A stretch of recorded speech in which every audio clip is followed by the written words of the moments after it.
Hello दोस्तों।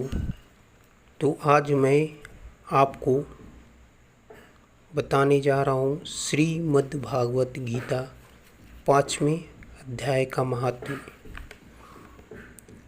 अभी तक हमारे चैनल को लाइक, शेयर एंड सब्सक्राइब नहीं किया तो ज़रूर करें और बेल आइकन दबाना न भूलें। गीता एक आपका सच्चा मित्र है जो आपको जीवन जीने की कला सिखाता है, मानसिक विकास करता है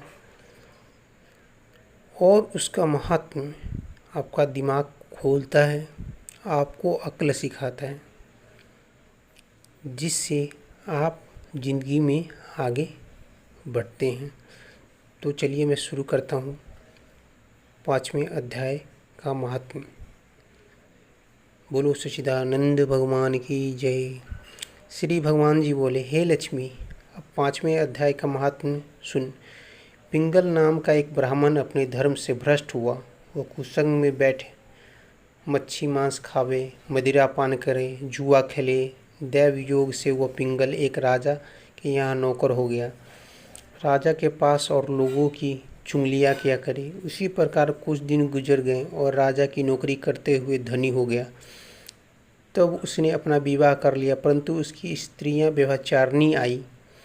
वह स्त्री को मारता था, जिससे दुखी होकर उसकी स्त्री ने उसे विष दे दिया। वो ब्राह्मण मर गया। मरने के बाद उस ब्राह्मण ने गिद्ध का जन्म लिया। कुछ समय बाद वह स्त्री भी मर गई। उसने तोते का जन्म पाया।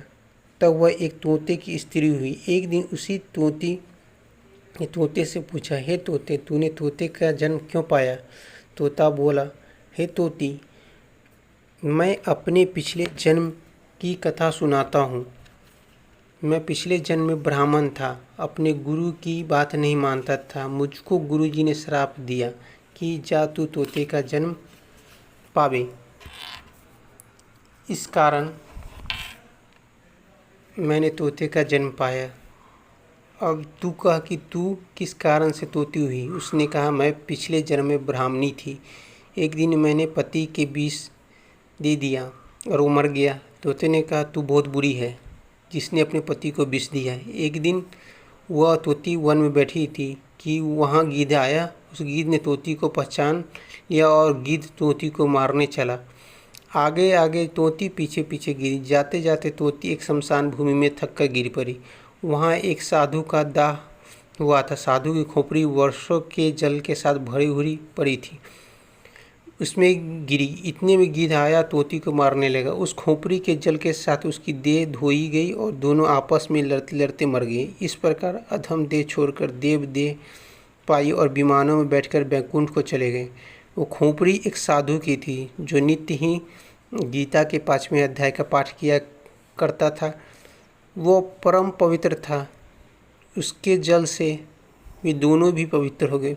जो प्राणी श्री गंगा जी के स्नान करके श्री गीता जी का पाठ करते हैं और वैकुंठ को प्राप्त होते हैं। हे लक्ष्मी, ये गीता जी के 5वें अध्याय का महात्म्य है जो तुमने श्रवण किया। बोलो सच्चिदानंद भगवान की जय।